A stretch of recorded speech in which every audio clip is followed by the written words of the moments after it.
Comenzamos la sesión. Como ya La sabéis, grabación vamos está a en hablar. marcha. Perfecto. Como os decía, como ya sabéis, la sesión va a ir un poco en torno a la planificación estratégica y la gobernanza y con algunas extensiones hacia la actividad del turismo, ¿no? Que parece que es lo que en este foro nos interesa más. Pues lo primero, presentarme un poquito. Bueno, me llamo Jaime Gutiérrez Bayo, ya sabéis. He trabajado durante prácticamente 12 años en el sector público, en el Gobierno de Cantabria, distintos departamentos dentro de medio ambiente. Después he pasado casi 7 años, 6 años y pico en la universidad, trabajando en proyectos pues un poco de todo tipo, que ya os comentaré algunos de ellos.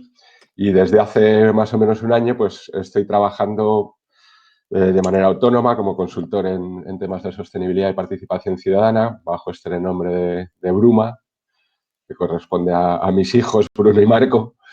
Y bueno, dentro de esa experiencia, aquí he querido poner algunos flashes de cosas, de experiencias que he tenido a lo largo de estos años y de las que tengo ya como consultor independiente, ¿no? Temas ligados como este de la red de sostenibilidad a la implantación de Agendas 21. He estado coordinando el Plan Estratégico de Santander, he elaborado el Plan de Acción Turística también en Santander. He trabajado en Latinoamérica en algunos proyectos como uno que os contaré muy rápidamente en San Francisco de Campeche, México. He hecho también los procesos de participación, por ejemplo, en Cantabria de los planes de gestión de los LICs terrestres, de los lugares de interés comunitario de la Red Natura. He desarrollado el sistema de indicadores del proyecto Municipios Cordobeses Inteligentes y Sostenibles, ¿no? Dentro de estos temas de territorios inteligentes que ya el otro día Raúl comentó. Y los dos últimos que estoy trabajando, los dos últimos proyectos que tengo abiertos ahora mismo, uno es Alice, que contaré también ahora, es un proyecto europeo, y el otro es uno que acabo de recibir hace 10 minutos el correo de que ya lo han leído y que es un proyecto muy interesante, yo creo, de un sector que va a estar muy en liza, que es todo lo que tiene que ver con los servicios ecosistémicos.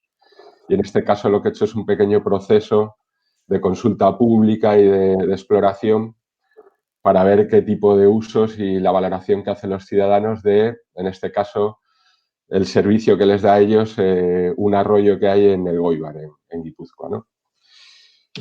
Bueno, ya para pasar al meollo, ¿no?, de la cuestión, pues aquí os pongo unas imágenes de dos lugares que para mí son un icono en este tema de la planificación, de la necesidad de planificar, ¿no? No sé si luego comentaremos, seguro que algunos o algunas de vosotros conocéis este lugar espectacular, con un casco histórico espectacular y con esto también, ¿no? Se trata de Cartagena de Indias, en Colombia. No sé si tenemos gente de Colombia en el foro, que como sabéis es un lugar patrimonio de la humanidad con un casco histórico impresionante, colonial, con muchos edificios icono, ¿no? Tremendos, muy colorido, pero que, como os pongo aquí, convive con otra realidad en una ciudad que son prácticamente 1 millón de habitantes. En torno a esto, que es la Ciénaga de la Virgen, hay una ocupación del territorio pues, por parte de más de 100.000 personas, prácticamente, y muchos de ellos viviendo en estas condiciones que veis aquí, junto a los caños, a los desagües de las aguas sin depurar de la ciudad, viviendo entre basura, bueno, una realidad muy diferente a la que muchas veces se conoce de Cartagena de Indias. El segundo caso es este otro, en el que he tenido la suerte de trabajar. También en Cartagena hice alguna actividad. En este caso, veis que también un casco histórico colonial increíble, súper bonito. Yo le tengo mucho cariño a este lugar, que he estado 3 o 4 veces, por lo menos, durante varios días.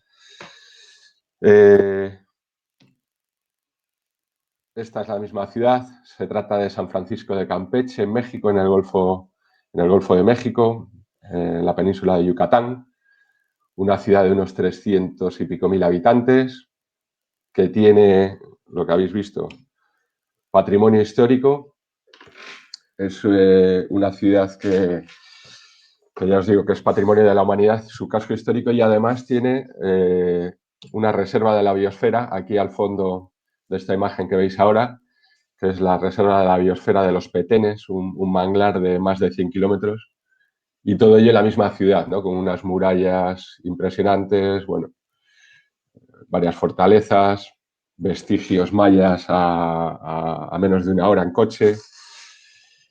En definitiva, un lugar que parecería paradisíaco, pero que nos encontramos esto otro también. Yo trabajé allí porque en esta ciudad, como veis, tiene una bahía impresionante, que además es una zona de pesca muy importante a pocos kilómetros, porque los manglares son una reserva natural, como os digo, muy para el camarón. Y sin embargo, es un lugar donde no se puede bañar la gente por la contaminación de la bahía, donde todo el agua que se consume en esa ciudad de más de 300.000 habitantes es agua embotellada, porque no es potable. Y por lo tanto, como consecuencia, yo creo, en gran parte de ello, los turistas no pasan más de 6 horas, entre 6 y 12 horas en la ciudad. Jamás duermen en la ciudad. Se desplazan a otros núcleos pues, más preparados o con otras condiciones, ¿no? Con lo cual, fijaros qué oportunidad perdida por una falta de planificación de aspectos básicos. Un lugar que lo tiene todo, ya os digo, con varios yacimientos mayas impresionantes que prácticamente no visita nadie, una bahía impresionante para todo lo que es deportes náuticos y demás, patrimonio de la humanidad, reserva de la biosfera y, sin embargo, 6 horas allí los visitantes.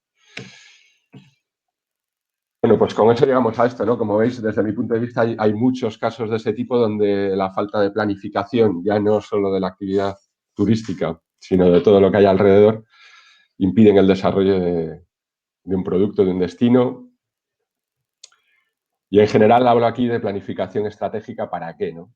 ¿Para qué? Porque a veces, oye, se planifica, se pide un plan estratégico, yo quiero que me hagas uno, ¿no? Pero bueno, ¿quieres que te haga uno? ¿Por qué? Para mí las razones principales son el reducir las incertidumbres, que yo creo que es un tema súper importante. A veces yo que me he dedicado casi siempre o casi toda mi vida profesional a temas ligados al medio ambiente, creo que un grandísimo error que hemos cometido es olvidar muchas veces los factores económicos desde ese sector.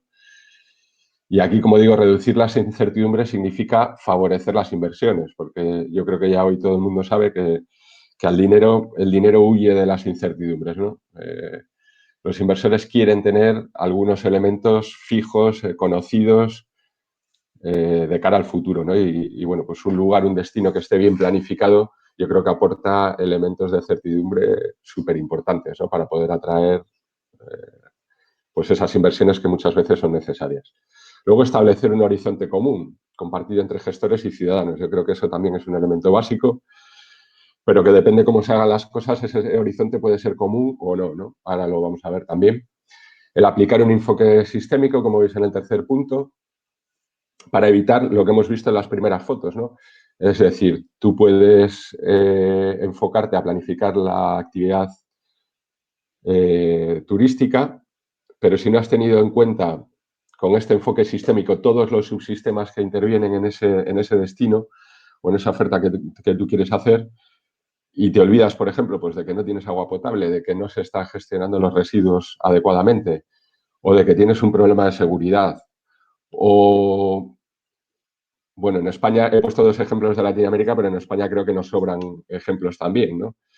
Eh, la manga del Mar Menor, por ejemplo, pues probablemente pueda ser también algo muy, muy parecido a lo que he contado. Y en último caso, el evitar la improvisación y desacompasar las actuaciones del ritmo electoral. Yo creo que es súper importante. Raúl, y el otro día en el debate hablasteis de ello, ¿no? Del tema de la improvisación, de las ocurrencias. Yo creo que aquí es muy importante diferenciar, y luego también tendremos debate, las ideas de las ocurrencias, pero sobre todo el desacompasar las actuaciones, los planes de los ritmos electorales, yo creo que es súper importante. Por eso también es básico cuando se empieza a planificar el establecer un horizonte que para mí tiene que estar fuera de lo que es una legislatura, lo que no es muy recomendable que si ha tomado sus cargos pues en el año 2000, imaginaros que hagas un plan 2000-2004, porque entonces lo estás dejando chupado para que el que venga diga, bueno, pues ya venció el plan anterior del equipo anterior, me lo cargo y hago el mío propio, ¿no? Yo creo que por eso es bueno que haya horizontes más amplios y que además haya, como es el objeto de la charla, ¿no? Una correcta gobernanza, un correcto proceso de participación en el que se tengan en cuenta todas las sensibilidades posibles, pues oye, para que todos los grupos de opinión sean parte de esto y lo tomen como suyo, si no todo, pues en gran parte, ¿no? Bueno, para mí hay dos grandes maneras de hacer planificación estratégica del territorio. Una muy extendida y todavía mayoritaria, y es la que se ha adoptado durante décadas, la de basarse casi exclusivamente en la experiencia y en el bagaje de los expertos que la elaboran, ¿no? Como decimos, la mesa de los sabios que se sientan y que, bueno, pues son sus conocimientos, que suelen ser muy amplios, evidentemente, y muy contrastados, pero deciden que en un lugar lo mejor es A, B y C, ¿no? Esa es una de las formas de hacerlo. La otra manera es, además de esa experiencia, que por supuesto que es muy valiosa, pues integrar la experiencia de los expertos, de los agentes locales y las aportaciones de los propios ciudadanos, que para mí es la única manera de planificar, ¿no? Hoy en día, y es a lo que yo me dedico y lo que ofrezco desde Bruma, ¿no? Desde mi empresa. A partir de ahí, como no me gusta ser tendencioso, el otro día lo hablaba con Alicia, bueno, pues por lo menos hay que poner sobre la mesa ventajas e inconvenientes de cada uno de los sistemas, ¿no? Para decir, oye, no decir lo mío es lo mejor y punto, ¿no? En el primer modelo, el de los expertos, el de la mesa de los sabios, digamos, tiene una serie de ventajas. Las más relevantes son que es un proceso evidentemente más rápido, porque, bueno, pues siempre es más fácil ponernos de acuerdo 4, 5, 10 personas en una mesa que nos conocemos, que tenemos una relación más o menos cercana, y no suele exigir perfiles profesionales especializados en dinamización, en participación pública, en temas sociales, que es un perfil que a día de hoy se ve muy poco en este tipo de empresas, quizá en las más grandes sí, pero bueno, por mi experiencia, ya os digo, de casi 20 años, he trabajado con grandes ingenierías que también hacen planificación y casi ninguna tenía en sus equipos estos perfiles. De hecho, yo trabajo con varios grupos pues que me reclaman a veces para acudir a una licitación, a veces internacionales, donde piden, sobre todo ahora en Europa se está pidiendo, y bueno, en Latinoamérica que hemos trabajado también, piden este tipo de perfiles que sepan analizar la realidad social y obtener información de los agentes locales, y esas empresas no los tienen en plantilla, entonces, bueno, suelen recurrir a recursos externos. Como inconvenientes, poca creatividad o más bien creatividad limitada, ¿no? Porque, bueno, por lo que os digo, si nos sentamos 5 o 6 personas del mismo entorno o de un círculo similar, probablemente las fuentes de las que bebemos y las que nos inspiran son similares, ¿no? En cuanto tú abres la mano y ese espectro a que mucha gente pueda participar, pueda dar su opinión, gente de distinta procedencia, de la sociedad organizada, asociaciones, ONGs, la propia administración en sus distintos niveles, bueno, pues todo lo que se os ocurra y lo que corresponda en cada territorio, la cosa cambia. Y sobre todo aquí hay una cosa que también estuve comentando el otro día con Alicia y coincidía plenamente conmigo, yo no sé, vosotros luego lo hablaremos, como digo yo, el riesgo de cortapega y de balda, ¿no? El riesgo de cortapega no es un tópico, o sea, yo me he encontrado, y Alicia me confesaba que también, con trabajos de grandísimas consultoras que todos conocéis y no hace falta dar nombres, donde te encuentras un trabajo que puede estar hecho pues para Málaga y en el párrafo 23 te aparece Cuenca, en el párrafo 52 te aparece Oviedo y un poco más atrás ves algo de Valencia, ¿no? Y dices, bueno, eh, te das cuenta pues de que un porcentaje muy grande de los documentos de ese tipo que se hacen así, pues tienen muy en cuenta, yo creo, lo que tanto hemos defendido de las 3 Rs y hacen reutilización, reciclaje y todo lo demás.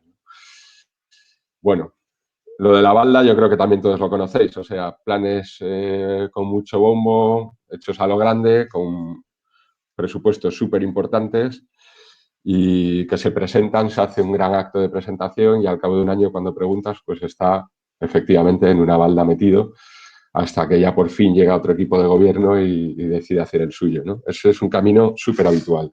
Y yo me lo he encontrado, por desgracia, donde decimos balda podemos decir cajón también, pero casos de ese tipo, pues unos cuantos.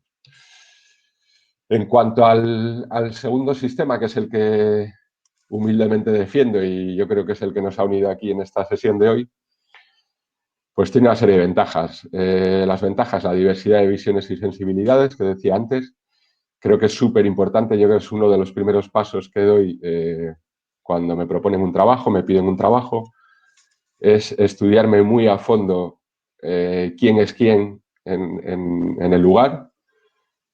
Este último trabajo que os comenté al principio que estoy haciendo de valoración de servicios ecosistémicos, culturales en este caso, ¿no? Los que tienen que ver con el ocio, bueno, con un montón de cosas, con el disfrute de la naturaleza, etcétera, etcétera, que era en el Goibar, en Guipúzcoa, pues lo primero que hice fue mirar de arriba abajo todos los recursos disponibles de asociaciones, me leí la prensa para ver cuáles eran los problemas que preocupaban, etcétera, etcétera. A partir de ahí iniciamos el resto del proceso, pero sabiendo un poco qué gente, por lo menos de la parte de la sociedad organizada, nos podía aportar cosas interesantes y diversas. Y en ese proceso que os digo, que era un trabajo de corte ecológico, medioambiental, pues recurrí desde asociaciones de fotografía o de artes plásticas, que entendía que un arroyo en medio de una ciudad industrial podía ser un recurso muy bueno para eso, hasta sociedades de pescadores, de tiempo libre, de montaña, centros escolares, etcétera, etcétera, ¿no? Por otro lado, son planes a la larga menos conflictivos. ¿Por qué? Porque cuando tú has informado a una proporción importante, sobre todo de colectivos, de lo que estás haciendo, les has invitado a participar y algunos de ellos han participado y han aportado su visión, pues el conflicto es bastante menor que cuando te llega por sorpresa un plan caído del cielo o del espacio que nadie conocía y que además, como os decía, lo han hecho 5 o 6 sabios en una mesa, ¿no? Pues eso normalmente levanta más ampollas.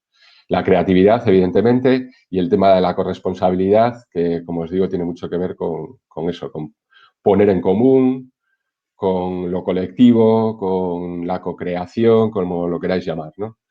Inconvenientes, pues son plazos más dilatados, esa por lo menos es mi experiencia. Normalmente si se quiere hacer bien, y ya veremos por qué, exige un poquito más de tiempo, no estoy hablando de 20.000 años, pero tú, Alicia, que ahora estás residiendo en Londres, yo me sorprendí mucho el año pasado que estuve hablando con gente que está en proyectos ferroviarios ahí en Gran Bretaña, que me decían que había proyectos ferroviarios que llevaban más de 10 años con el tema de la participación, porque iban casa por casa de los afectados para explicarles de arriba abajo el proyecto, con planos, con cálculos, con todo lo demás, y si tenían dudas y había que estarse 3, 4, 5, 6 meses para explicarle o generar un nuevo documento que pudiera explicar a un vecino en concreto el proyecto, se lo tomaban, ¿no? Yo tampoco estoy hablando de eso, pero bueno, pues de alargar un poquito más los plazos de lo habitual. Precisa profesionales especializados, que esto también es algo que no abunda demasiado.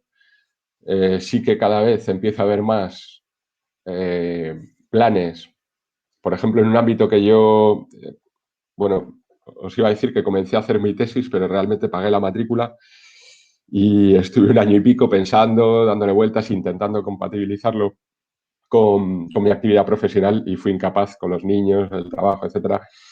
Pero uno de los temas que pensaba tratar era un poco todo lo que son procesos de participación en planificación y haciendo un zoom bastante concreto al tema de los planes generales de ordenación urbana. Si lo pensáis, es uno de los planes de carácter estratégico con más impacto en el territorio, sobre todo a nivel municipal, y con menos participación pública. ¿Por qué? Porque durante décadas, hasta el día de hoy, la mayoría de ellos lo único que hacen es abrir un periodo de exposición pública.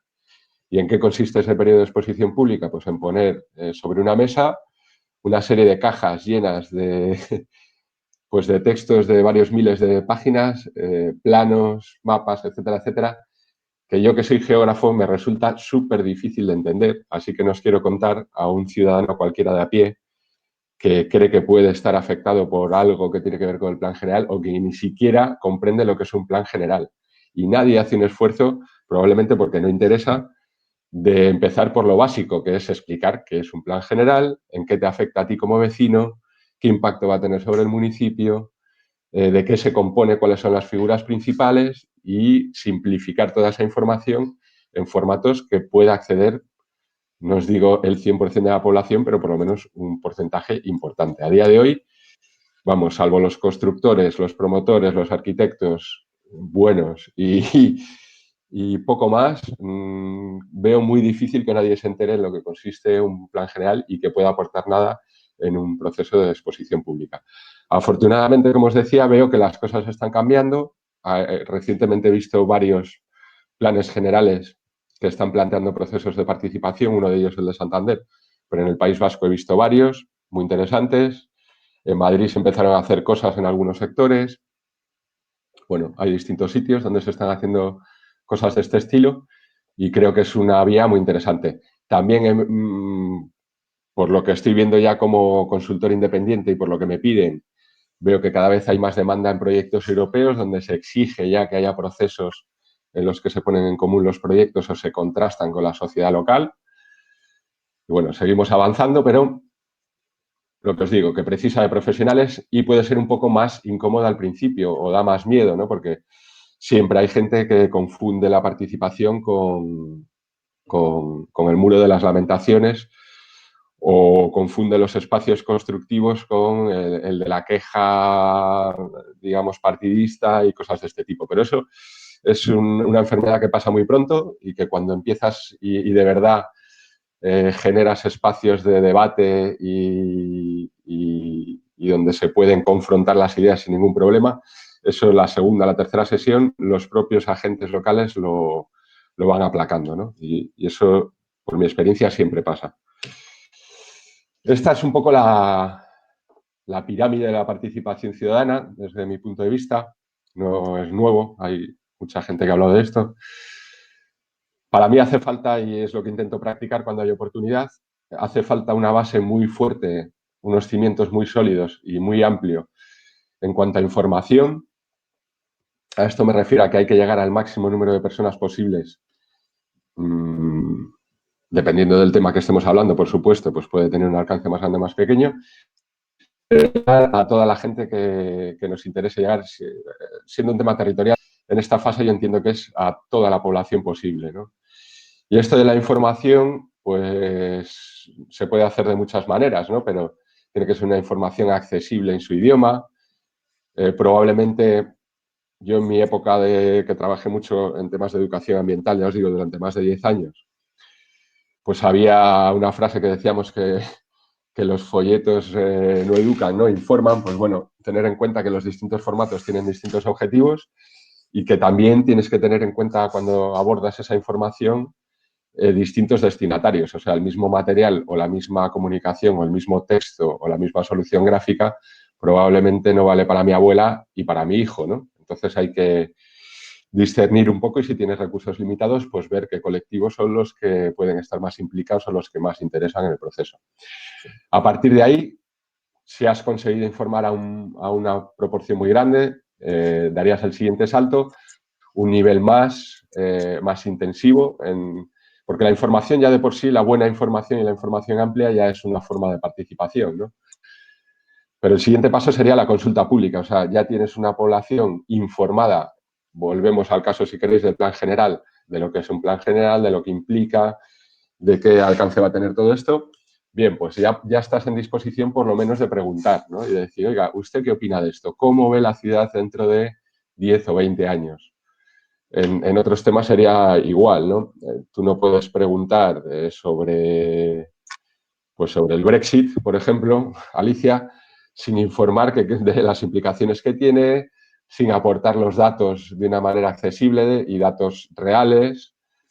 Y lo mismo con muchos otros temas, ¿no? Pues no puedes preguntar a la gente cómo mandaría usted un cohete a la Luna si antes no me has contado temas muy básicos que harían falta saber, ¿no? Pues bueno, este es el caso. Entonces, consulta pública.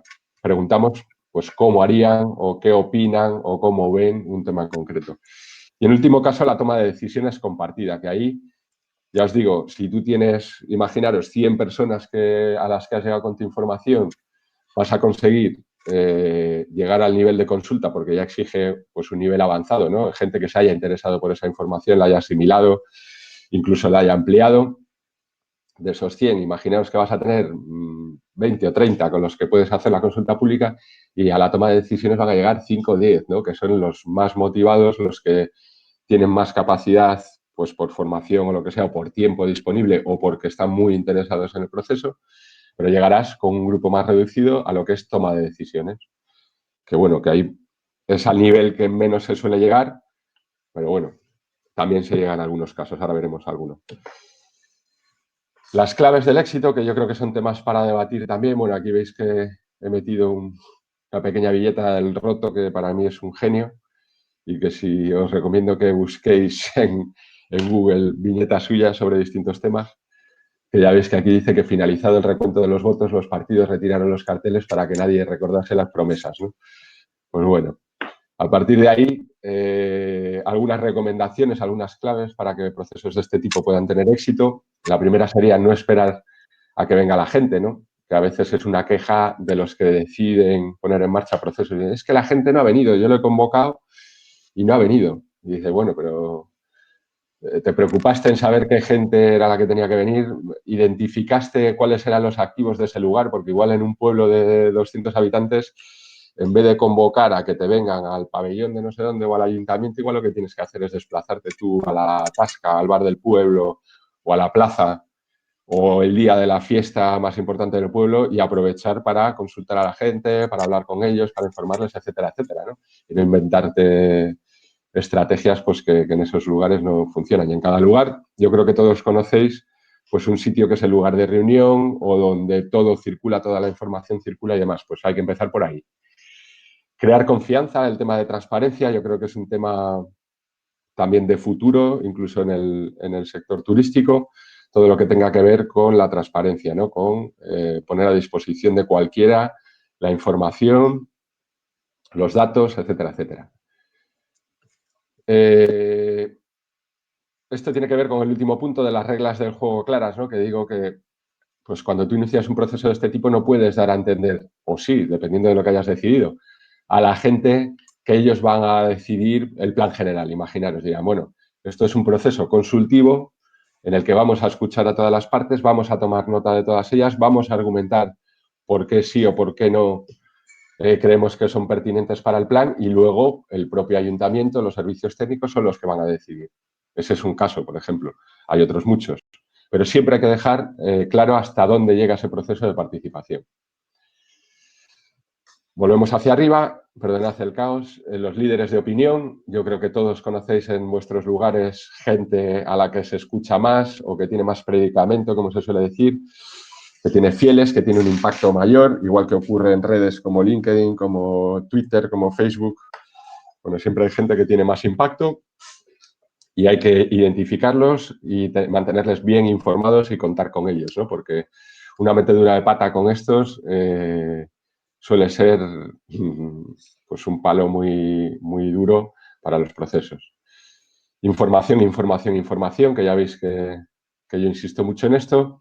El seguimiento de las propuestas, es decir, si la gente ha hecho propuestas, ha aportado sus ideas y ha puesto sobre la mesa su esfuerzo, por lo menos se merecen que les digamos dónde han llegado sus propuestas, por qué se han rechazado o por qué se han incluido, etcétera, etcétera.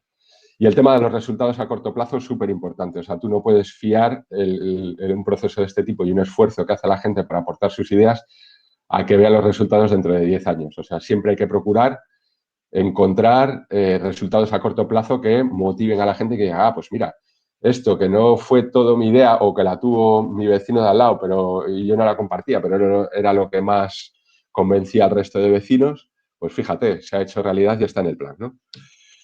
3 ejemplos muy rápidos, porque veo que se me va el tiempo. Este es un boletín informativo, el primero de la izquierda, que yo mismo he generado en el proyecto ALICE, que ahora os contaré, porque vimos que había un problema de información, de conocimiento básico.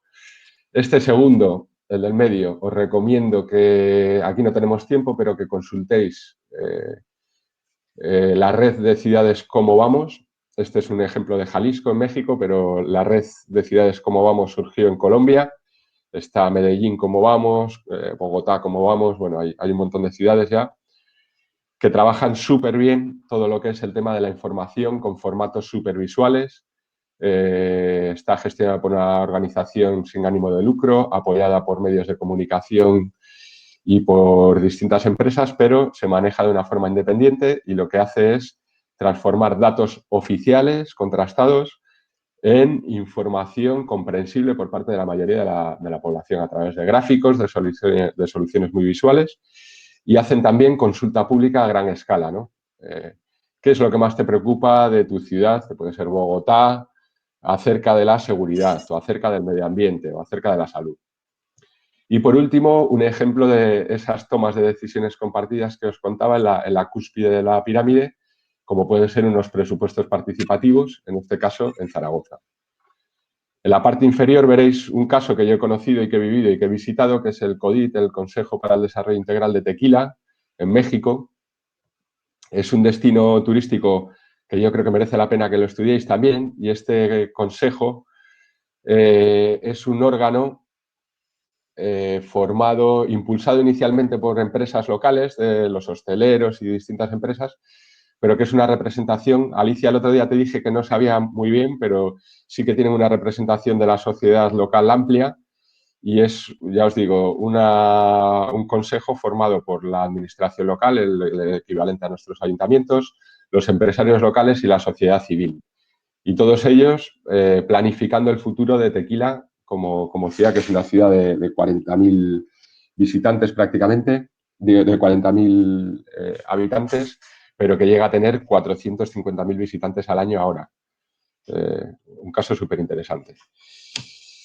Bueno, ALICE, uno de los proyectos en los que estoy trabajando ahora, es un proyecto europeo financiado a través del Interreg Área Atlántica, que tiene como objetivo el promover las infraestructuras verdes y azules y el fomentar los beneficios que esas redes producen, esas infraestructuras, a través de servicios ecosistémicos, o sea, ventajas o beneficios que nos dan a las personas elementos de la naturaleza, que cada vez yo creo que van a estar más en auge y que tiene mucho que ver con lo que comentó Raúl el otro día de los espacios rurales. Yo creo que los espacios rurales cada vez más tienen que tender a valorar y a incluso monetizar, aunque suene feo, esos servicios ecosistémicos que prestan muchas veces a los espacios urbanos y que se debe invertir muchísimo en ese tipo de infraestructuras verdes y azules que además permiten su uso para el ocio, para el turismo y que son sostenibles frente a otras grises que, como hemos visto en algunos casos, no en todos, pero cada vez tienen menos sentido. Yo creo que un ejemplo muy claro lo hemos visto en el tema de las inundaciones de estos últimos años, como el encauzar los ríos, el poner escolleras de hormigón y piedra y confinar los ríos. El único efecto que ha tenido es ayudar a darles más fuerza y a generar unos impactos mucho más fuertes porque hemos ocupado con construcciones terrenos que antiguamente eran del río. Entonces, una tendencia súper clara ahora mismo es el devolver a su estado natural los ríos. Bueno, pues en ese proyecto estoy yo, trabajando con varios temas, pero esencialmente, como veis en la imagen de la derecha, creo que actuando como puente entre la ciencia y la sociedad. Estoy trabajando con el Instituto de Hidráulica Ambiental de Cantabria, un instituto de la Universidad de Cantabria, súper fuerte en temas de ciencia y en todo lo que es el desarrollo científico, pero les faltaba en este proyecto y en otros que hemos trabajado, pues ese puente hacia la sociedad, que se entienda lo que están haciendo y que a su vez ellos puedan tomar información de parte de la sociedad. El segundo ejemplo, este es un plan que redacté casi al completo en el año 2015 para Santander. Yo intenté poner en práctica todo lo que os he contado. Era la primera vez que Santander, que es una ciudad turística, planificaba su actividad en este sector. Hasta el momento, pues sí que tenía una tradición turística, pero nunca había planificado para el medio y largo plazo. Bueno, es un plan sencillo, como me gusta a mí hacer las cosas. Como veis ahí, 5 programas, 45 medidas, o sea, nada de 300 medidas como ves por ahí, porque eso es inabarcable y al final no se hace nada. Un año de trabajo. Me fui a entrevistar, pongo 50 personas entrevistadas, que a priori puede parecer bueno, pero son 50 agentes clave, entre los que estaban la asociación mayoritaria de taxistas, los hosteleros, los transportistas de los autobuses de Alsa, que es la empresa que más transporte en autobús maneja con otras regiones, Brittany Ferries, que son los que traen el ferry de Gran Bretaña a Santander, el colegio de arquitectos, varios colegios profesionales, líderes de opinión, hasta 50 personas, como os digo ahí. Se creó un consejo asesor de turismo que a día de hoy sigue vivo y activo, de lo cual me alegro, con los cuales hice 5 sesiones de trabajo presencial, pero además tuvimos mucho trabajo online. Hubo un espacio para las aportaciones de los grupos de la oposición y del gobierno de Cantabria, que en aquel momento tampoco era del mismo signo político.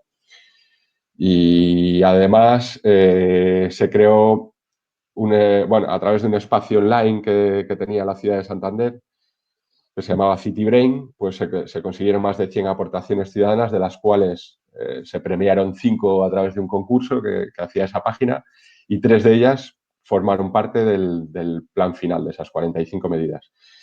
No se puede decir que fuera un proceso que llegó a todos los ciudadanos, ni mucho menos, porque esa herramienta de City Brain es limitada y hay un número limitado de personas que la utilizaban, pero bueno, por lo menos sí que conseguimos un espectro súper amplio de agentes interviniendo en todo esto y una oportunidad para los ciudadanos.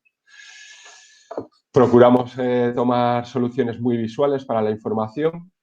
Por primera vez, para muchísima gente en la ciudad, incluso agentes clave del sector turístico y gente que trabajaba, aunque os parezca mentira, en el sector turístico, muy poquita gente detectamos que se preocupase por mirar los datos de dónde venían los turistas, cuánto tiempo estaba, cuánto gastaban, cuáles eran sus preferencias, etcétera. Bueno, pues hicimos un trabajo que podéis consultar en Google, buscáis Plan de Actuación Turística de Santander y podéis ver el trabajo completo. Y como suelo hacer en todos estos trabajos, combinamos un diagnóstico técnico muy visual, o sea, un análisis de los datos oficiales de muchas fuentes diferentes, todo lo que había disponible, con un diagnóstico de percepción, de cómo lo veían. Ya sabéis que muchas veces el dato real no coincide con la percepción de los agentes. Puedes decir que aquí huele mal y, sin embargo, la contaminación atmosférica no es alta, digamos, no hay parámetros preocupantes ni mucho menos, o muchos otros temas de percepción, ¿no? En este caso tocamos distintas cuestiones, en este caso el de las nuevas tecnologías. Si la gente pensaba que era una oportunidad para Santander como destino turístico, el 87% dijeron que sí, o si los profesionales del sector estaban preparados en cuanto a idiomas, que casi el 90%, como veis aquí, el 87% dijeron que no. Y era algo que nos temíamos porque pues la realidad es que en la mayoría de restaurantes de la ciudad la carta solo está en español y en casos muy remotos en inglés. Preguntas por la calle a casi cualquiera en inglés y muy poca gente te sabe responder, ni policías locales, ni... Bueno, entonces ahí vivimos una oportunidad clara de avanzar. Y para finalizar esta parte, pues ya estamos llegando al final, Alicia. Creo que cualquier plan, como mínimo, tiene que tener unas fichas para cada una de las actuaciones donde digas cuál es el presupuesto estimado, la prioridad, qué indicadores vas a utilizar para hacer el seguimiento, hagas una explicación mínima de lo que significa e incluso hables de quiénes son los agentes con los que hay que contar, ¿no? En este caso, por ejemplo, pues como solución para el presupuesto, que puede ser muy variable y tú no puedes hablar de 1.133 euros cuando haces un plan de estos, pero lo que se nos ocurrió fue 4 niveles, que fuera contrato directo hasta 3.000 euros, el contrato menor hasta 15.000, negociado sin publicidad o concurso, ¿no? Y luego unas prioridades alta, media, baja, en función de los años de ejecución.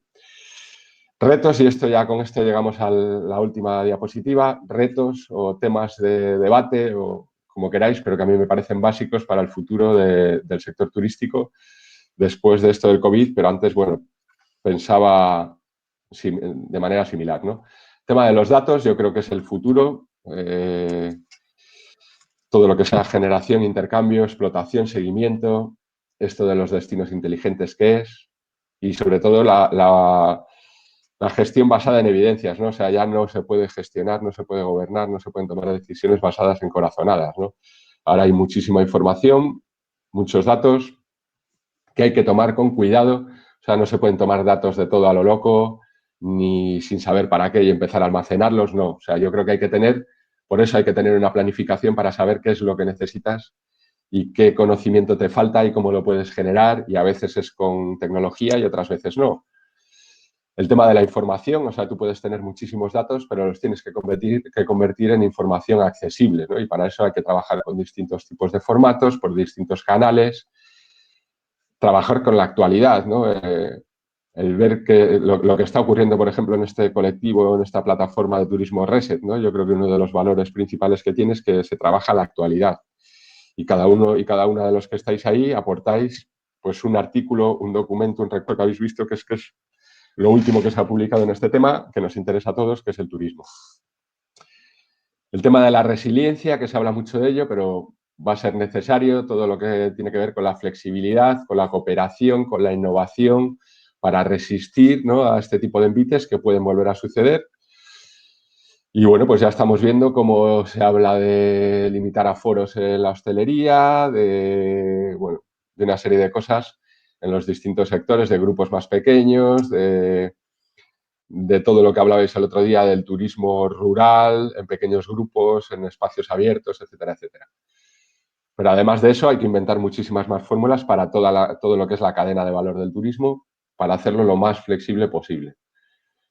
El tema de sostenibilidad, más allá de los ODS, que también, como yo digo, con los ODS hay que tomárselo en serio, ir más allá del pin en la solapa y aplicarlos en realidad, dejar de dar vueltas al tema, porque yo creo que todos entendemos lo que son los 17 objetivos de desarrollo y lo que hay que ponerse es a darles forma en la realidad, desde todos los niveles. El tema de redes locales de producción y consumo yo creo que va a ser un tema central, un eje central en todo lo que tiene que ver con la resiliencia, con los nuevos modelos de turismo, etcétera, etcétera. El compromiso ambiental, más allá también de las etiquetas, de decir yo tengo el sello tal o cual, que está muy bien, pero que se pueden hacer muchísimas cosas sin sellos o con sellos, pero que hay que tomárselo en serio. Y yo creo que todos conocemos sellos pues que lo hacen bien y que son muy serios. El otro día habéis contado algún ejemplo muy interesante. Y luego hay muchos otros pues que son un negocio, un negociete de, bueno, pues decimos que tú estás muy comprometido con esto, pero mira, básicamente vas a seguir haciendo lo que te dé la gana porque lo único que haces es una declaración a día de hoy, 30 de abril del 2020, pero mira, el día 2 de mayo o el día 3 de junio ya vas a estar haciendo lo que te dé la gana, ¿no? Y sobre todo con los enfoques ambiental, social y económico, ¿no? Que no es nada nuevo, pero que hay que tenerlos en cuenta. Y luego todo lo que tiene que ver con presupuestos, que también habéis colgado algunos de vosotros y de vosotras noticias de este tipo, como el Fondo de Recuperación Europeo que se está planteando de 1,5 billones de euros.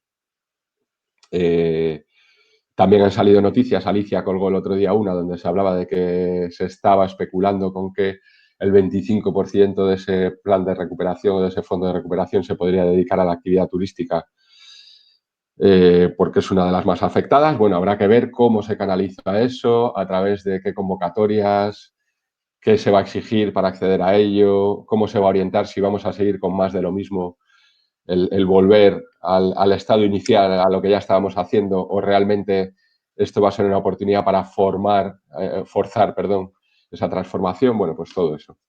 Y sin más, espero no haberme pasado demasiado del tiempo. Aquí tenéis mi contacto por si lo necesitáis y, bueno, estoy disponible para lo que queráis. Y pasamos, si queréis, a Alicia, al debate. Muy bien, muchas gracias por tu presentación, Jaime. Creo que ha sido muy práctica y con muy buenos ejemplos. Creo que hemos tratado un tema necesario e imprescindible ahora más que nunca, como es la planificación estratégica, y yo personalmente lo he disfrutado mucho porque, bueno, me he dedicado 12 años de mi vida a la planificación estratégica del turismo, así que la he disfrutado mucho. Y bueno, un par de cosillas de notas que yo he ido tomando antes de pasar al debate, bueno, la primera es que, aunque aunque personalmente yo ya llevaba tiempo abogando por esto, creo que ahora es el momento de poner a las comunidades locales en su sitio, en la base del desarrollo territorial. No podemos volver a cometer el error de planificar la actividad turística sin implicar a sus residentes, sin tenerlos en cuenta a ellos y a los recursos de los que ellos dependen. Por otra parte, como sabemos, la transversalidad de la actividad turística hace que se vean implicados múltiples y diversos sectores, con lo que es necesario tener entre todos los actores, una armonía y unas dinámicas cooperativas que posibiliten la sostenibilidad turística en su término más amplio. En definitiva, la competitividad de un destino pasa por una adecuada gobernanza y con la participación e implicación de todos los actores y, por supuesto, de las comunidades locales.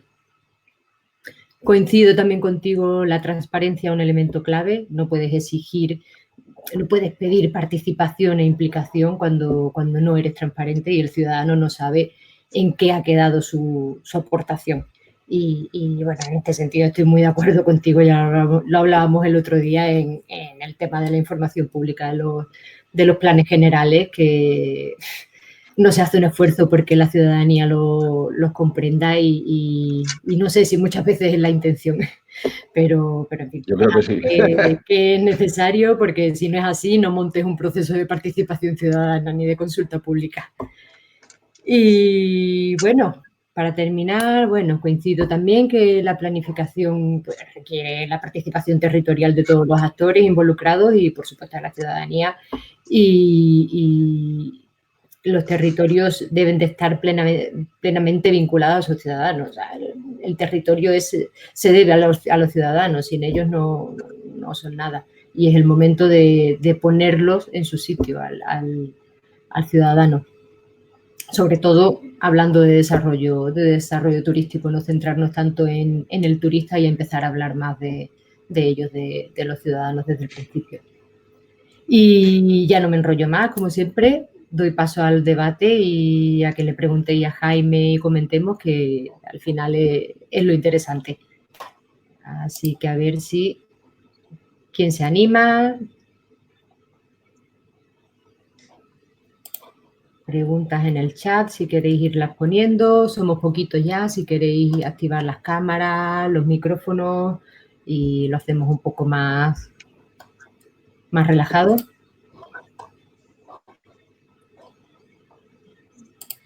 Ya se van activando por ahí las cámaras, parece. Sí, hola, buenas tardes. Hola, buenas tardes. Luis, ¿no? Por ahí. Sí. ¿Qué tal? ¿Qué tal? Bueno, pues felicidades primero al ponente por la charla que has hecho, y también Alicia pues está como dinamizadora de este grupo, que ya he visto que hay 175, que estamos 175 personas. La verdad es que ha sido bastante rápido en tan poco tiempo. Y yo personalmente estoy aprendiendo bastante de todos vosotros y vosotras, ¿no? Y quería comentar una cosita que con respecto a lo que ha dicho Jaime sobre el tema de las infraestructuras verdes y los servicios ecosistémicos, que es cierto que es un tema que los ayuntamientos pues nos estamos metiendo ahora mismo en esto. Y bueno, en particular nosotros yo trabajo para el Ayuntamiento de Posadas, en Córdoba, y es un ayuntamiento pequeño de unos 7.300 habitantes, y estamos en un grupo de trabajo a nivel nacional de infraestructuras verdes, concretamente en la red de gobiernos locales más biodiversidad, que depende de la Federación Española de Municipios y Provincias, y tenemos un grupo de trabajo que se llama precisamente Infraestructura Verde Municipal. A través de la Federación Española de Municipios y Provincias, pues se ha encargado un estudio y un trabajo para un manual de gestión para los técnicos municipales, fundamentalmente, pero que se puede descargar de internet. Ahora os diré el título por si queréis obtenerlo, y es un tocho de cerca de 400 páginas, pero es muy didáctico y sobre todo muy útil. Lo ha hecho un Pedro Calaza, que es de Galicia, y y lleva bastante tiempo trabajando en el tema de la infraestructura verde, está muy puesto a nivel nacional e internacional, y desde el grupo de trabajo en el que estamos en el Ayuntamiento de Posadas, y bueno, en este caso estoy yo como representante técnico del Ayuntamiento allí, pues junto con otros técnicos del Ayuntamiento de Barcelona, de Madrid, de Granollers, de Miajadas, de Zaragoza también, pues hemos hecho esta aportación que esperamos que os sirva a toda la gente que esté trabajando con la infraestructura verde, y la verdad es que se abre una serie de oportunidades, puesto que, como ya sabéis, hay una estrategia europea, una estrategia nacional, y ya las comunidades autónomas también hay muchas que lo tienen avanzado también su estrategia. Al final nos tocará a los ayuntamientos, y esa es la herramienta que hemos querido aportar, que desde los ayuntamientos pues se pueda un poco orientar y meterle mano a esta tarea de la infraestructura verde, ¿no? Muchas cosas ya se hacían, ya las hacían los ayuntamientos, pero lo que pasa es que no se llamaba infraestructura verde. Simplemente lo que hace un poco es planificar, como tú has dicho bien, y también Alicia, lo importante que es la planificación, y no hacer las cosas desconexas, ¿no? Sino que tenga una línea, ¿no? Y bueno, también desde la Unión Europea y desde otros organismos, pues parece que ya se está moviendo financiación para acometer estos proyectos. Uh-huh. La publicación, si queréis, os la pongo por el chat para que la busquéis, y dónde la podéis obtener, para que el que sí, quiera perfecto. Si lo ponen en el chat, así tenemos acceso a todo, perfecto. Vale. Perfecto. Pues muchas gracias, Juan Luis.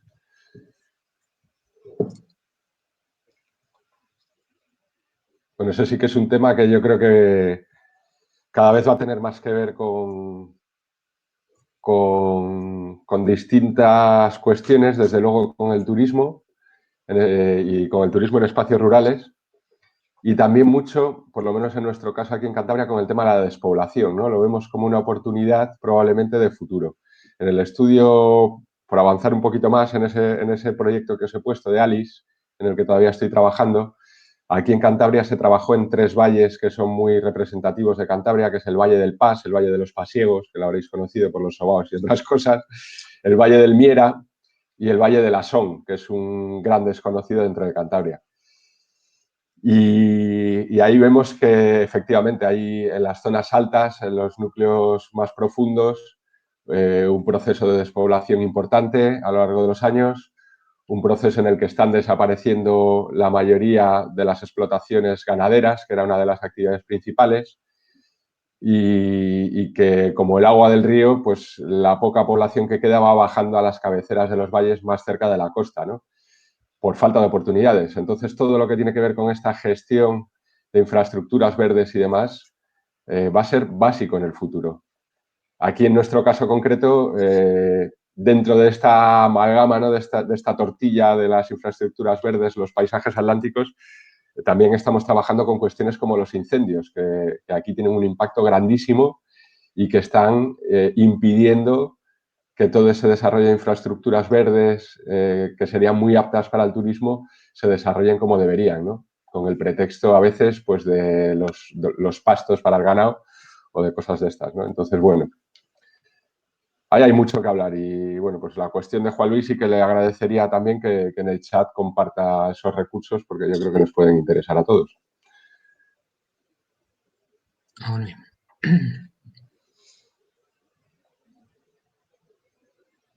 Bien, no sé si hay alguien más que quiera comentar algo. Y lo tenéis. A ver. Perfecto, Juan Luis, gracias. Sí.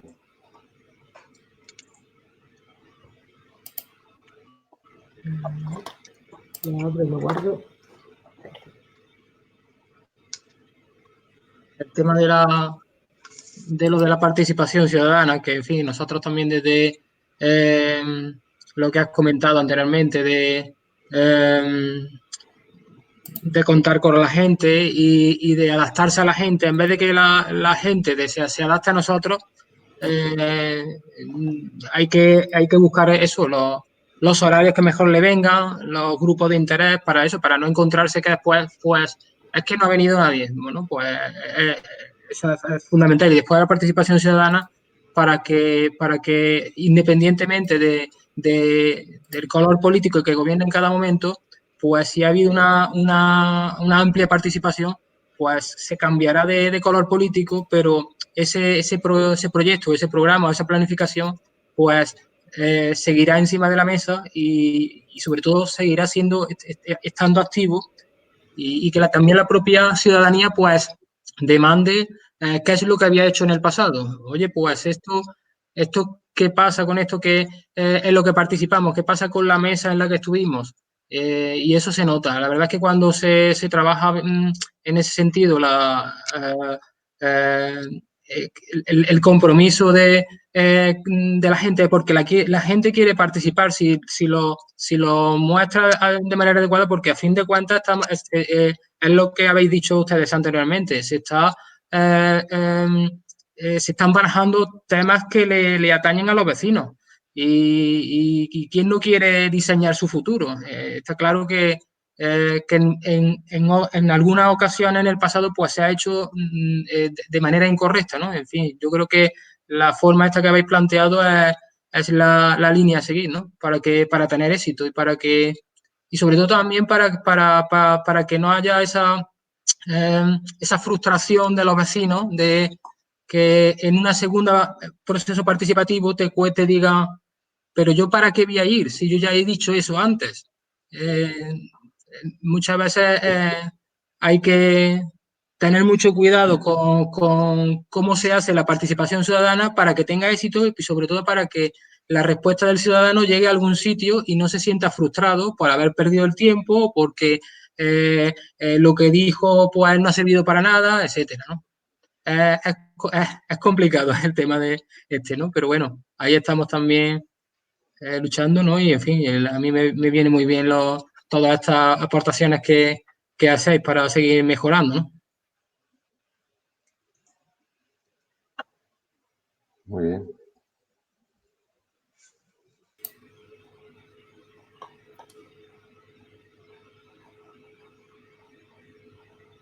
Yo no sé si hay alguien más. estoy muy, muy de acuerdo contigo, Juan Luis. Estaba pensando ahora en lo que hablábamos de la información pública de los planes generales, que muchas veces los procesos de participación ciudadana también se convocan de la misma forma, con la intención de que no participe nadie. Un poco así como para Que pase el mes o que pasen los 2 meses. marcar el tic de los requisitos y ya, porque si no luego eso, tienes que dar respuesta a qué ha pasado con mi propuesta y mira, cuanta menos gente me participe, mejor. Efectivamente. Perdón que voy a monopolizar un poco la conversación. Pero, No. Sí, es que ha sido en tu presentación, es que me he acordado ahora. He visto que habías hecho algo para la Diputación de Córdoba y era preguntarte algo de unos indicadores, has hablado, y quería saber qué es lo que habías hecho aquí en Córdoba. Pues mira,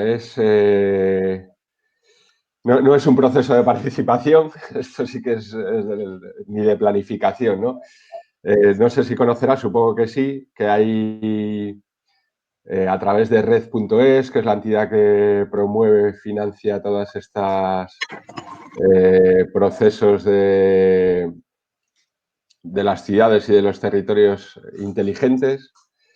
Bueno, pues hay un proyecto que se comenzó, no sé, por lo menos hace un año o dos, que era Córdoba Municipios Inteligentes y Sostenibles, que lo financia, como te digo, red.es, que tiene una serie de empresas adjudicatarias pues, que están encargadas de desarrollar una plataforma de territorio inteligente donde se supone donde se está trabajando pues distintos sectores como pueden ser la gestión del agua, de los residuos, la iluminación y, bueno, toda una serie de datos sobre los servicios básicos de cada municipio, no de la capital, no de Córdoba, sino de todos los municipios de alrededor. Por lo que he ido conociendo, pues compartís en algunos casos algunos de estos servicios y a mí lo que me encargaron es el sistema de indicadores que iba a servir para hacer seguimiento de estos servicios a través de la plataforma. Es decir, muchas veces lo que me he encontrado en el sector este tecnológico es que se controla muy bien, o las empresas de ese sector controlan muy bien los cacharritos, los dispositivos para generar los datos o las redes para transmitir y trasladar esa información, pero no saben muy bien qué es lo que hay que medir, cuál es el problema, cómo plantearlo, ¿no? Y ese es un poco el reto que me plantearon a mí, si yo era capaz de ayudarles para desarrollar el sistema de indicadores. Aquí el otro día se lo conté a Alicia, es un tema peligroso, creo que no está Raúl hoy en la sesión, pero seguro que le hubiéramos podido tirar de la lengua, seguro, por lo que he visto el otro día con estos temas. Conozco bastante bien el sector este de las Smart Cities, de los territorios inteligentes. Bueno, por lo menos he leído bastante y he participado en algunos proyectos. Y hay un peligro que es que el de copiar al de al lado, ¿no? Si el de al lado ha puesto 10.000 sensores en los cubos de basura, pues yo voy a poner 11.000. Si el de al lado ha hecho un sistema de 400 indicadores, el mío va a ser de 500, ¿no? Ese es un poco el peligro de estas cosas. Entonces, mi trabajo ha sido precisamente poner un poco de racionalidad, de la parte, digamos, más técnica de conocimiento, porque yo ya había trabajado antes en proyectos de gestión inteligente de residuos y de agua y otros muchos sectores que entraban en Córdoba, y en desarrollar un sistema pues, que pudiese ser adecuado para la información, porque claro, no es lo mismo medir ciertos parámetros como el transporte en Nueva York que el medir la recogida de basuras en la provincia de Córdoba, ¿no? Cuando además depende de muchos agentes diferentes. Entonces ya te digo que mi labor exclusivamente ha sido más no de pisar tanto territorio, sino de despacho, de buscar fuentes de información, métodos, fórmulas, etcétera, etcétera, para calcular o para que tengáis en el futuro, que todavía sé que están en ello, yo ya he hecho mi parte en principio, pero todavía están trabajando en ello, en la implantación de este proyecto y llevará lo suyo. Definir un poco qué cosas había que medir pues para todos estos sectores que te digo, que son la energía, la gestión del agua, la gestión de los residuos. Había un ámbito de participación ciudadana que todavía hay que desarrollar más, que tenía que ver pues, con la retransmisión de los plenos municipales, pero también con todo lo que tiene que ver con transparencia, con consultas, con bueno, pues, encuestas de estas como las que he comentado antes, ¿no? Que se pueden lanzar desde los propios ayuntamientos o desde la Diputación. Y bueno, pues ya te digo que el trabajo es el sentar todo ese sistema de indicadores para poderlo medir en el futuro, ¿no? Como os decía, todo lo que es seguimiento, tanto de la planificación como de cualquier proceso de participación, yo creo que es básico, ¿no? El poder, hoy por hoy, que hay medios para ello, el poder ir acumulando con el tiempo datos e información que nos permitan tener una idea clara de cuál es la evolución y si estamos navegando hacia donde queríamos o hacia el lado contrario, ¿no? Entonces, bueno, pues esa labor yo creo que también es muy, muy importante en este tipo de procesos, ¿no? De planificación y de participación.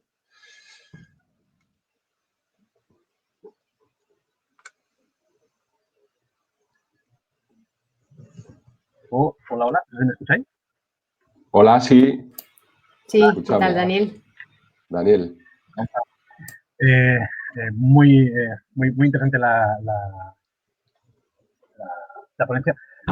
Jaime, discúlpame que haya llegado un poco tarde, no he visto todo, pero la parte que he visto me ha parecido muy interesante. Y hay un tema que habéis hablado ahora hace un momento y que a mí me preocupa me preocupa bastante, que es el tema de la despoblación en las zonas rurales y el urbanismo. Y porque creo que es algo que me da la sensación, voy a hacer una analogía con el patrimonio cultural, pero a ver si me hago explicar, pero me da una sensación, y quizás es cuestión de abrir un melón un poco complicado, que es un tema urbanístico, porque evidentemente afecta a otras consideraciones, pero me parece que es el propio modelo tan garantista que tenemos de planeamiento urbanístico que impide el desarrollo en las zonas rurales. ¿Me explico? vivo en una comarca muy rural de la provincia de Barcelona, donde tenemos municipios de 150 personas, 200 personas, que viven, por ejemplo, en casas de campo, masías, ¿no? Estas masías con su terreno, estas masías, evidentemente el plan de urbanismo contiene el catálogo de masías, el catálogo donde se sabe qué se puede hacer, qué no se puede hacer y tal.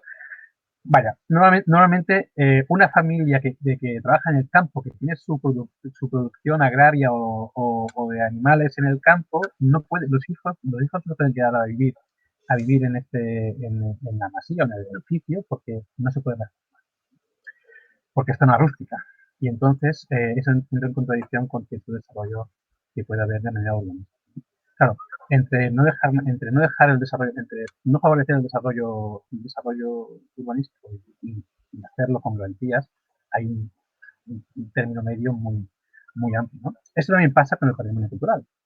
Cuando queremos ser demasiado garantistas, acabamos haciendo que edificios o elementos del patrimonio cultural garantizamos tanto su conservación que el propietario no lo que tiene que hacer es, ¿sabes? Sí, ¿saben qué? Pues yo, cuando caiga, habrá desaparecido el patrimonio cultural, entonces ya no será patrimonio cultural. Y eso es lo que pasa. Y vas a salir con el edificio, ¿no? Entonces, a mí tengo una discusión, porque ya entiendo que el planeamiento, que el urbanismo es muy peligroso y hay muchos intereses detrás de ello y de diferentes. Pero me parece que con los planteamientos urbanísticos actuales estamos haciendo un flaco favor a las zonas rurales, a su desarrollo, a las personas que viven y trabajan en las zonas rurales, a su desarrollo, y que eso impide elevar aspectos hacia la innovación o hacia las zonas smart rurales, por decirlo así. Porque si al final lo importante es que las personas no pueden mantenerse en un terreno, en un territorio, se van porque no pueden estar en su casa o en la casa que de su familia, ¿no? Al final, creo que hacemos un poco favor. No sé, yo ahí tengo mis dudas, tengo mi discusión, lo hablo mucho con mucha gente, con otras personas de aquí, con compañeros urbanistas, pero entiendo que el planeamiento urbanístico es fundamental para favorecer la revitalización de las zonas rurales. Y de una manera tan garantista como estamos utilizando no me acaba de convencer y no acaba de ser la herramienta que puede favorecer la revitalización de estas zonas. No sé si me he explicado bien la duda que he planteado. Bueno, más que duda yo diría una reflexión, ¿no? Completa de... Sí, sobre este tema del desarrollo de las áreas rurales. Yo,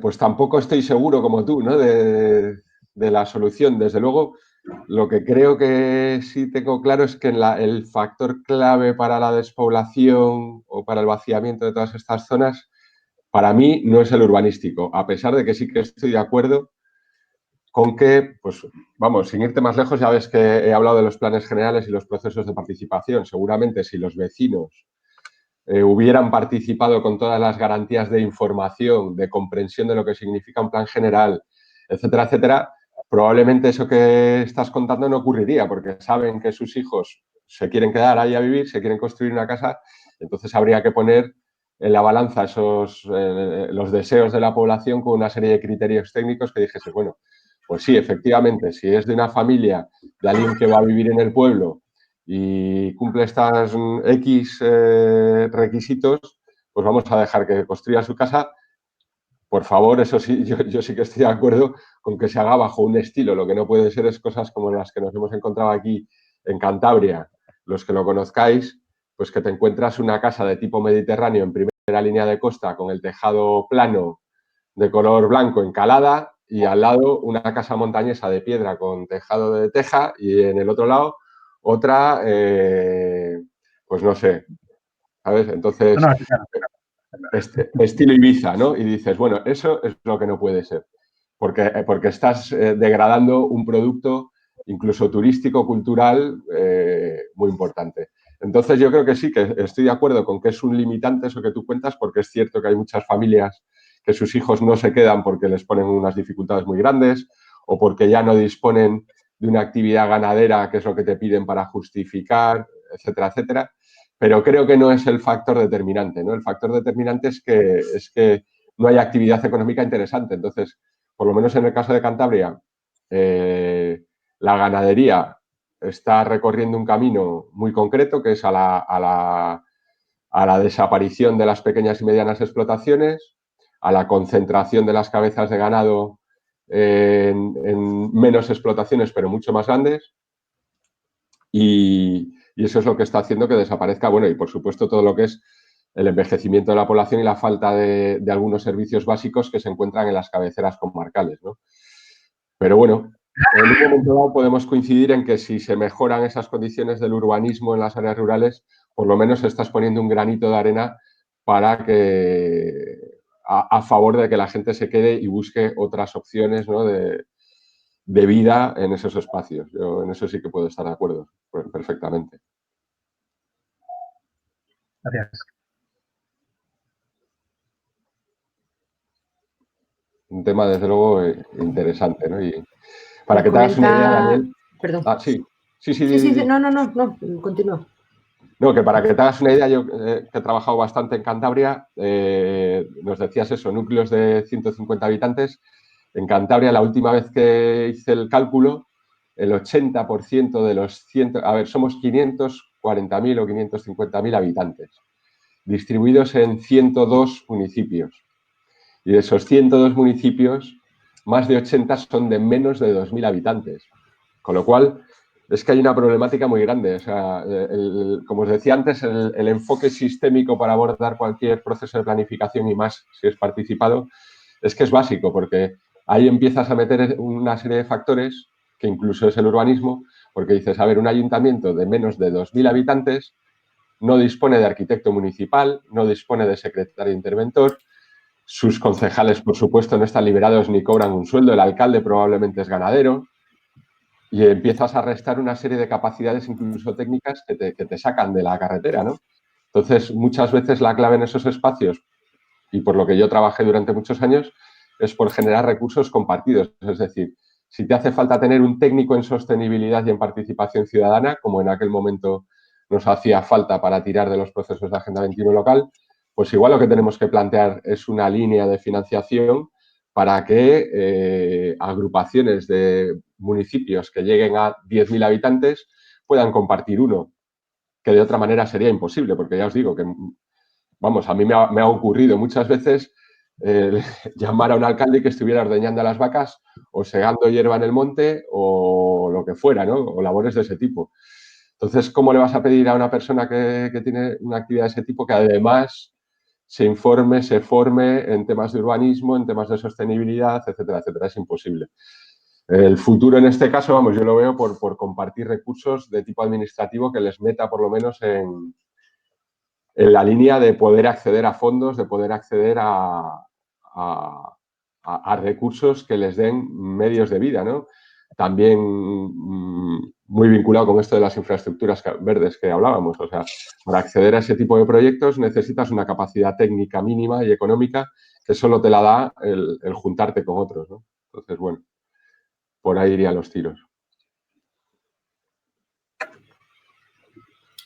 Nos comenta Marta por el chat que tiene mala conexión y no puede participar en activo. ¿Puede ser que los planes urbanísticos se basen en objetivos y criterios que no tienen en cuenta las necesidades sociales en sus bases? La gestión y planificación participativa es una buena solución. Y, sí. Bueno, si quieres comentar, porque Factoría Gris le comenta que comparto un ejemplo de Vitoria, la integración en el rediseño de los parques del casco antiguo de los niños del barrio y los dueños de perros, entre otros agentes. Sí, podemos, mira, comentar rápidamente un poco las dos cosas. Según he visto la pregunta de Marta, me ha venido a la cabeza. O sea, aquellos de vosotros y los que no, preocuparos de mirarlo. Por lo menos a día de hoy o durante las últimas décadas, casi todos los planes generales que he visto, su previsión, curiosamente, para que penséis a ver a quién le interesa y cuáles son los intereses que se mueven en un plan general, ¿no? Si tenías una población de 100.000 habitantes, no hay plan en España que no te diga que en los próximos 10 años, en vez de 100.000, vas a tener 150.000 habitantes. ¿Qué permite eso? Construir a lo loco. Entonces, curiosamente, no hay ningún municipio que te diga que su población va a decrecer. como sí que está ocurriendo en montones de ellas. Y dices, bueno, entonces, ¿a quién le interesa decir que vamos a doblar la población? Pues al que está construyendo, o sea, no hay más. O sea, que el círculo es grande, ¿no? De intereses, donde estábamos diciendo a quién le interesa que no se entienda lo que es un plan general, que no haya participación, que no tal, pues al que va a construir seguramente. O sea, que es una cadena. Entonces, yo creo que una forma de que confiemos más, desde luego, en las administraciones sería el ver claramente que planes tan determinantes como los planes generales están al servicio del ciudadano y no al servicio de los intereses económicos, ¿no? Porque además eso, ¿a quién perjudica ese crecimiento que os digo del 50% de la población? A nosotros, porque ¿qué es lo que van a sacrificar? Pues los espacios periurbanos que tienen un valor ambiental, no solo de recreo, sino de servicios a las personas en forma de servicios ecosistémicos que pueden ser de ocio o pueden ser de provisión de agua limpia, de aire limpio, puede ser de disfrute, pueden ser de un montón de cosas. Nos está perjudicando a nosotros y se está llevando por delante lo que tanto se dice del desarrollo sostenible, el futuro de nuestros hijos, ¿no? De que nuestros hijos ya no puedan ir a disfrutar de esos espacios periurbanos porque ha llegado alguien y ha construido 33 bloques de casas que muchas de ellas están vacías, pero están macerando para cuando valgan 150 en vez de 100, ¿no? Eso es lo que no hay derecho. La segunda, hablando claro, ¿no? Y el segundo tema, el tema de factoría gris que comentan de Vitoria, es que Vitoria es el mejor, probablemente la ciudad que mejor lo ha hecho de toda España y parte de Europa y del mundo en temas de urbanismo. Tengo la suerte de haber compartido muchos espacios, momentos, comidas, cenas y confidencias con Salvador Rueda, que muchos de vosotros conoceréis porque últimamente ha salido mucho, bueno, lleva muchos años saliendo en los medios, que era el director de la Agencia de Ecología Urbana de Barcelona, que es una agencia súper de referencia en todos los temas de urbanismo y sostenibilidad. Ellos trabajaron mucho en Vitoria. Vitoria ya venía trabajando sin ellos en estos temas. Yo estudié en San Sebastián el máster de estudios ambientales y territoriales y ya por finales de los 90 ya tenían un centro de estudios ambientales súper potente en Vitoria. Luego vinieron con el tema del anillo verde y han continuado pues, con toda la reestructuración del transporte urbano, la prioridad del peatón y una serie de cosas que son la referencia, yo creo que para todos los demás, ¿no?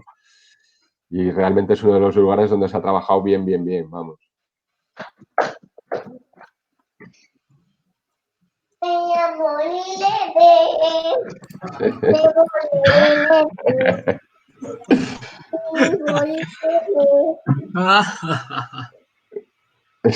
De Juan Luis, ¿no? Creo que era Marta. Ah, Marta. Sí, sí, sí. Ah, vale, vale, vale. Yo no sé si tenéis algún otro tema interesante. A ver, tengo problemas de conexión con el actual programa, no puedo. Ada comenta, bueno, que tiene problemas de conexión. Quiero contar el caso de la ciudad de Málaga, donde se ha contado con la participación de una ONG, que es la que ha gestionado la participación ciudadana en el último plan de ordenación urbanística. Sin embargo, desde mi punto de vista, creo que no se ha hecho todo lo bien que debiera, ya que la última palabra la tuvieron los técnicos y las empresas privadas, las que seguro tuvieron su parte de interés. Me gustaría saber qué opina Jaime al respecto. Bueno, lo primero es muy atrevido a hablar sin conocer, ya, como habéis visto, me gusta tocar terreno y empaparme bien. O sea, si me dieras un par de días te daría una opinión mucho más formada, ¿no? A ver, como se suele decir, nunca llueve a gusto de todos, algunos tópicos, ¿no? Y luego en el tema de la participación yo creo que la clave está en que nadie se vaya contento del todo, pero que nadie se vaya frustrado del todo. Es decir, que se llegue al punto medio en el que todos podemos más o menos estar cómodos, que no es mi idea, tampoco es la tuya al 100%, pero es un intermedio. Que se podía haber hecho mejor, estoy seguro, porque siempre se puede hacer mejor. En todos los proyectos en los que yo he diseñado los procesos se podía haber hecho mejor, sin duda. Y luego el que la última palabra la tengan los técnicos, a ver, ¿cómo te lo digo? Lo primero lo dudo, que sean los técnicos los que tengan la última palabra, porque podrán ser más bien los políticos o un combinado de técnicos, políticos y empresas. Eso puede ser. Y lo segundo, que tampoco está mal, o sea, yo creo que, a ver, lo ideal sería que la información de base fuera tan buena, que los ciudadanos estuvieran tan bien informados y supieran las implicaciones de cada una de las decisiones, que las propuestas ciudadanas fueran totalmente asimilables por los técnicos y aplicables en los planes generales, ¿no? Pero vamos, sería dificilísimo, ¿eh? Yo ahora mismo lo veo, no he visto procesos en los que, digamos, los anhelos de los ciudadanos se puedan llevar al 100% y asumirse, porque nadie se compromete, ninguna administración hoy en día, ningún ayuntamiento se va a comprometer a decir, sí, abro un proceso de participación para el plan general y voy a asumir lo que me digáis, porque es muy difícil y tendría que ser unos procesos con muy buena información y muchas garantías, ¿no? Y al final tus intereses, igual como ciudadana del centro de la ciudad, que demandas más espacios verdes y más espacios para el peatón, pues seguramente choquen con el que es propietario de terrenos en todo el área periurbana y que lo que quiere es construir o que valga algo aquello que tenía, con otro que lo que tiene son un concesionario de coches y lo que quiere es vender más coches, ¿no? Pues bueno, entonces ahí habrá que siempre hace falta un criterio técnico que defina las soluciones finales, teniendo eso sí en cuenta las aportaciones de los ciudadanos. Veo que los niños nos van demandando atención de manera escalada, pero bueno, yo aguanto lo que queráis. Sí. Yo quería hacer una última aportación, no sé si estamos a tiempo o... Sí. Vamos, por mi parte, sin problema. Es un poco de reflexión.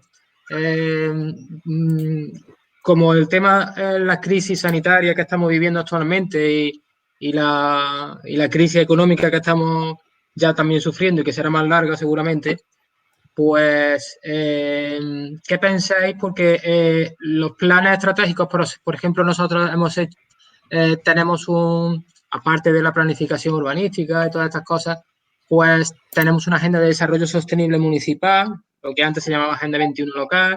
Aprobamos hace cuestión de un año y pico un plan estratégico de turismo con unas condiciones, pues, de normalidad, ¿no?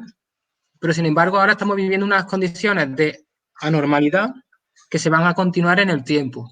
Entonces, pienso que sería interesante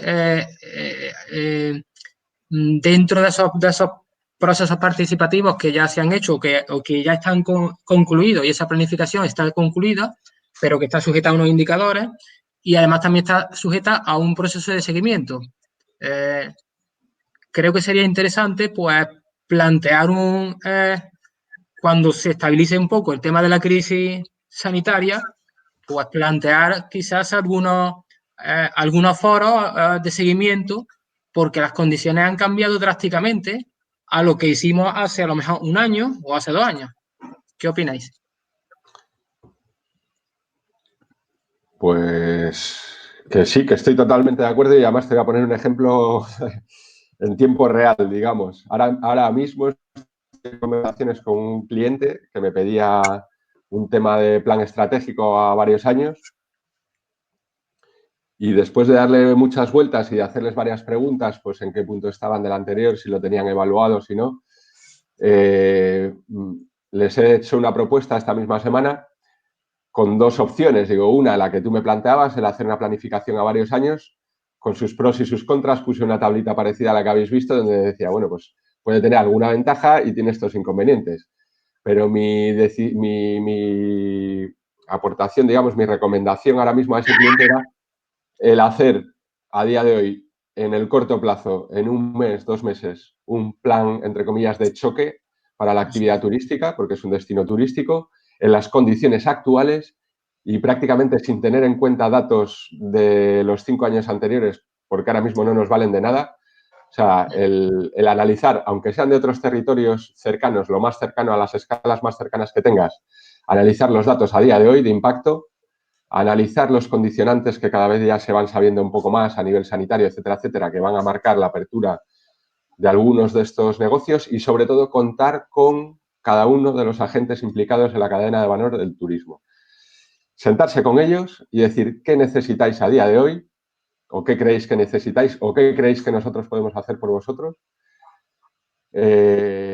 ¿Cómo veis el futuro de vuestros negocios? La primera pregunta, ¿vais a poder sobrevivir a esta? ¿Vais a poder volver a abrir? Porque es que hay que empezar por ahí. O sea, es que ni siquiera ya van a ser los mismos agentes, es que hay algunos que ya han decidido que no pueden seguir con sus negocios y que directamente han cerrado.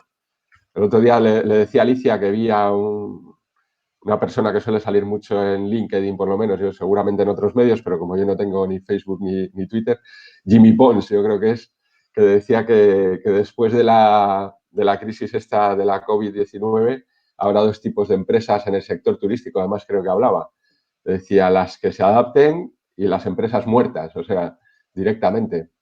Entonces, mi consejo, respondiendo muy claro a eso que planteabas, Juan Luis, y es lo que yo le he aconsejado a mi cliente, es que hagamos un plan a corto plazo, en 1 o 2 meses, y con un horizonte simplemente de 1 año hasta la primavera que viene, y que lo acompañemos con una información como mínimo mensual en la línea de lo que comentaba antes, con información fresca, con los últimos datos que haya, con las últimas buenas prácticas de otros lugares, con manuales de lo que deben de hacer en cada uno de los sectores, etcétera, etcétera, que estén bien informados y que estén informados al día y que con eso deberemos de sobrevivir el próximo año, ver cómo evoluciona el mercado y ya sí la primavera que viene o a principios del verano que viene, decir, bueno, ahora que se ha estabilizado el tema y que sabemos quiénes quedamos de los que éramos y un poco conocemos un poco las tendencias, ahí sí nos ponemos a analizar, separando los datos de esta crisis, pues qué es lo que ocurrió en los últimos 5 años, qué expectativas tenemos de futuro y hacia dónde queremos ir como destino. Pero a mí me parecería un suicidio a día de hoy plantear un plan a medio plazo, vamos.